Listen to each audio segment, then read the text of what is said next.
Chers étudiants, bonjour, je me présente.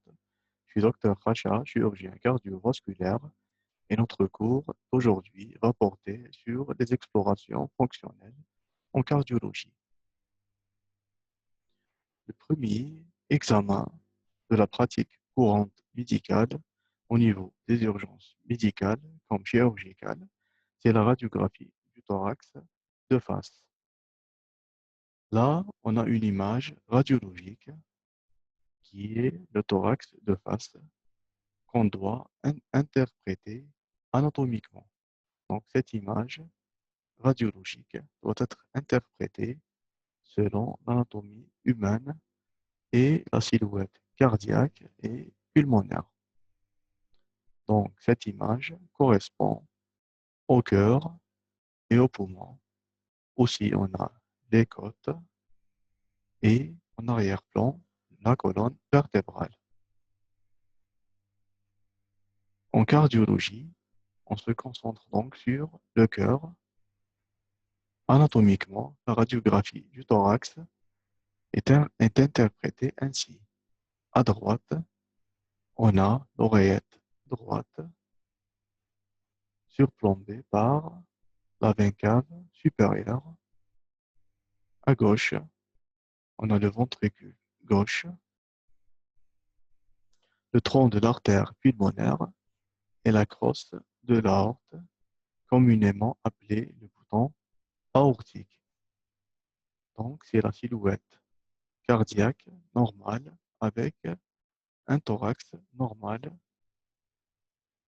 Au contraire, un thorax pathologique, par exemple une pathologie cardiaque commune au niveau des urgences, c'est l'œdème aigu pulmonaire où on a des opacités floconneuses qui recouvrent les deux poumons. Donc, c'est la stagnation et le liquide qui engorge les alvéoles.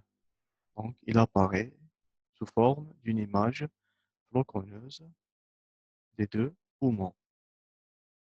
On doit aussi rechercher une anomalie cardiaque qui est la cardiomégalie, qui est l'élargissement de l'index cardiothoracique et qui correspond à un élargissement de la silhouette cardiaque.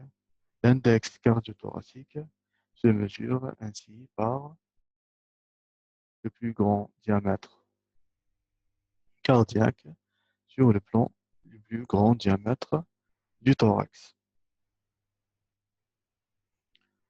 L'autre examen qui est aussi fréquent dans la pratique courante et au niveau des urgences cardiologiques, c'est l'ECG ou l'électrocardiogramme, qui est un enregistrement de l'activité électrique du cœur capté par les récepteurs cutanés externes et enregistré sur un papier millimétré. Donc, on a des électrodes périphériques au niveau des membres et des électrodes précordiales pour dire près du cœur. Les électrodes au niveau des membres, au niveau du bras droit, on a une fiche rouge. Le bras gauche, on lui insère une fiche jaune. Pour la jambe droite, on insère une fiche noire. Et pour la jambe gauche, une fiche verte.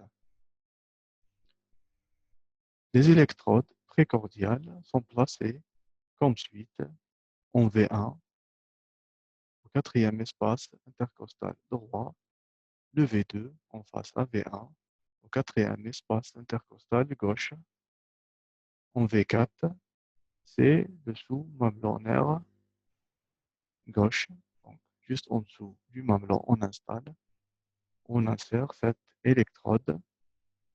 Entre le V2 et le V4, on insère l'électrode V3, la V5 qui va suivre la V4 sous le cinquième espace intercostal.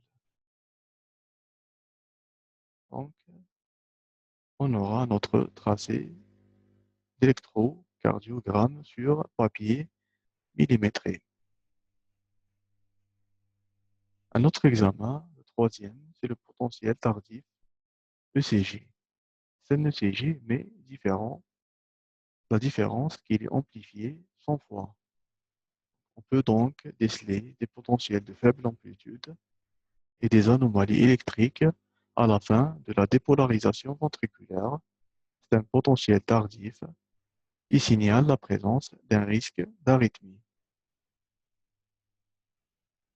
On peut aussi faire un ECG d'effort. Pourquoi? Parce que au niveau dans l'effort, on peut déceler d'autres anomalies qui vont apparaître qu'à l'effort et pas au repos. Son intérêt donc est diagnostique, surtout de la maladie coronaire et des troubles du rythme, qui apparaissent surtout lors des efforts. Et le but, c'est de faire apparaître des anomalies absentes lors de ces de repos. On doit donc préparer notre patient. Il doit manger 2 heures avant. Pourquoi? Parce qu'il va effectuer un effort. Ne pas fumer aussi pour reposer le poumon. L'examen est réalisé sur une bicyclette ou sur un tapis roulant. On a le choix entre ces deux appareils. L'examen se fait dans une pièce aérée parce que le patient il doit bien respirer ou des fois, le patient va porter un masque d'oxygénation. Le patient doit être surveillé et monitoré. Donc, des électrodes sont insérées sur son torse et reliées à un ordinateur qui va enregistrer l'activité électrique. On a aussi un chariot de réanimation avec un défibrillateur parce que c'est un examen qui peut être risqué, surtout chez certains patients les plus âgés et les plus vulnérables qui risquent de faire des malaises ou des arrêts cardiaques, d'où une contre-indication à une certaine catégorie de patients, donc l'infarctus du myocarde récent est une contre-indication absolue à cet examen. Aussi, l'angor instable. C'est quoi l'angor instable? Qui est un angor lié à un rétrécissement des artères coronaires, soit par le stress ou l'effort. Donc, donc on ne peut pas réaliser un ECG d'effort chez un patient qui a un angor instable, au risque de faire un arrêt cardiaque ou un infarctus du myocarde. Aussi, les troubles du rythme ventriculaire, comme les patients qui ont des extrasystoles ventriculaires, mais pas, mais pas toute catégorie de patients. Autre examen non invasif de la pratique courante est l'échographie cardiaque et vasculaire. C'est un examen qui permet le recueil des dimensions, la forme et le mouvement du cœur et des cavités, les dimensions et fonctions des ventricules et l'état des valves, l'existence d'un épanchement péricardique. Donc, c'est surtout un examen qui est utilisé pour diagnostic, soit précis ou rapide. On a plusieurs fenêtres radiologiques. L'une des plus grandes, c'est la parasternale qui nous montre plusieurs vues sur le cœur aussi des valves et l'apicale, la sous-costale pour déceler un éventuel épanchement. C'est un examen réalisé au lit du patient ou en salle d'échographie en position couchée, le décubitus dorsal ou latéral gauche.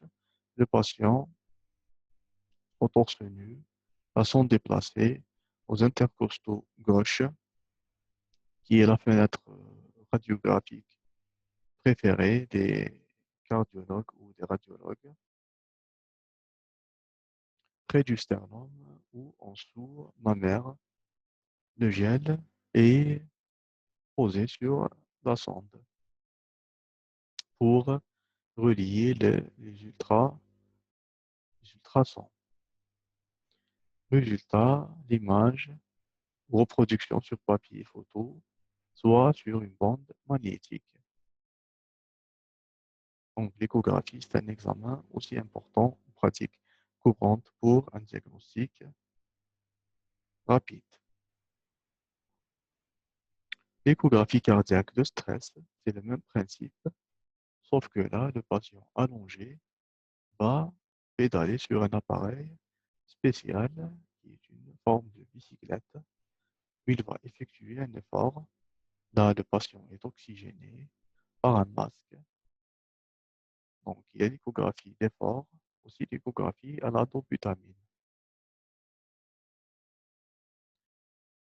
Aussi, un autre examen, une variante de l'échographie cardiaque, c'est l'échographie transœsophagienne, ETO, sous forme de fibroscope, mais avec un bout, une sonde ultrason, donc, qui va donner une image des cavités cardiaques. Donc, c'est un fibroscope gastrique muni à son extrémité d'un capteur émettant ces ultrasons. L'objectif, c'est bien montrer le cœur, l'aorte thoracique et rechercher des caillots de l'oreillette ou une dissection aortique. C'est une méthode semi-invasive nécessitant une préparation du patient.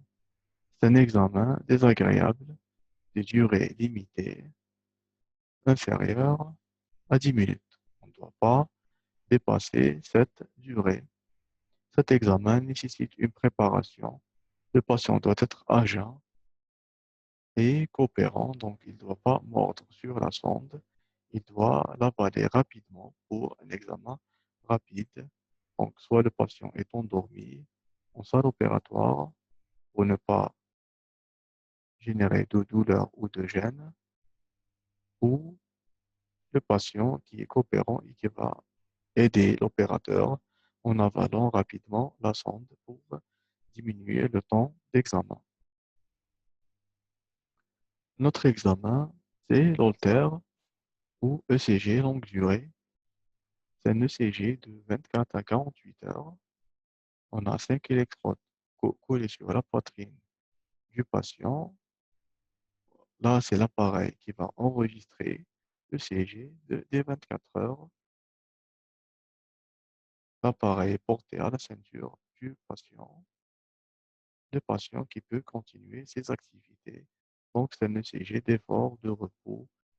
Donc, pour un enregistrement électrocardiographique des 24 heures. Un autre examen non invasif, c'est la scintigraphie myocardique. Le principe, c'est une injection par voie intraveineuse périphérique d'un marqueur radioactif qui est le thallium, puis analysé à la région où se fixe le traceur par une gamma caméra reliée à un ordinateur. On peut aussi faire une scintigraphie myocardique d'effort. C'est un test d'effort qui contrôle le CG, injection de marqueurs radioactifs juste après l'effort. Voici l'image d'une scintigraphie myocardique d'un patient. Donc, on a le muscle cardiaque sous forme d'un cylindre qui hyperfixe le produit en rouge. Les zones les plus bleues ouvertes, c'est l'hypofixation. Donc, on peut donc mesurer le pourcentage du muscle cardiaque fonctionnel donc, et programmer une éventuelle revascularisation chirurgicale par un pontage coronarien. Un autre examen non invasif, c'est le tilt-up test, TUT. C'est un test d'inclinaison. Chez certains patients, le passage de la position couchée à la position debout génère un malaise, d'où la création de cet appareil qui va basculer le patient brusquement de la position couchée à une position presque debout à un angle de 80 degrés. Donc, ça va provoquer le malaise type vasovagal et tester donc cette anomalie et la reproduire à la vue du médecin. Un autre examen non invasif, c'est la mesure ambulatoire de la pression artérielle, ou appelée communément MAPA, ou haltère tensionnelle. C'est un examen clé du diagnostic de la tension artérielle. Le patient qui va porter un boîtier avec un brassard relié à son bras, qui va de temps à autre prendre sa tension artérielle d'une façon continue tout au long de la journée, des efforts ainsi que le repos, le sommeil aussi au moment de l'éveil.